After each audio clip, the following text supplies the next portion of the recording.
ఇది ఇంతేనా అనే మనసు నుంచి తీసేయండి. ఇదే ఇంతేనా అనేది ఎందుకు వస్తుంది అంటే, మీరు ఎందుకంటే గొప్పగా మీరు పెర్ఫామ్ చేయగలిగేటప్పుడు ఇంతేనే రావాలి. బట్ అది మీరు ఇక్కడ చేయగలుగుతున్నారా లేదా అనేది అది మీలో ఉండాలి. సో ఏ కంపెనీ అనేది కాదు, ఫస్ట్ మీరు వచ్చారా, పార్టిసిపేట్ చేసాము, జాబ్ వచ్చిన తర్వాత దాన్ని ఫస్ట్ జాయిన్ అవ్వడం అనేది ఫస్ట్ ఇంపార్టెన్స్గా పెట్టుకోండి. దాంట్లో కొంత ఎక్స్పీరియన్స్ వచ్చాక మీ పెర్ఫార్మెన్స్ ఏంటో మీకే తెలుస్తుంది.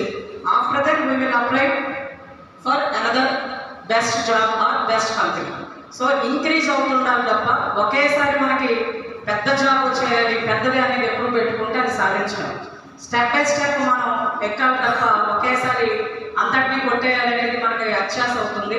సో మనిషనంగా ఆశాజీవి కాదనలేం, కానీ మరి అత్యాశ ఉండకూడదు. కాబట్టి విద్యార్థులందరికీ నేను ఇచ్చే సజెషన్ ఏంటంటే, ఈరోజు ఎక్కువ టైం కూడా తీసుకోవడానికి లేదు. HRs are waiting for you.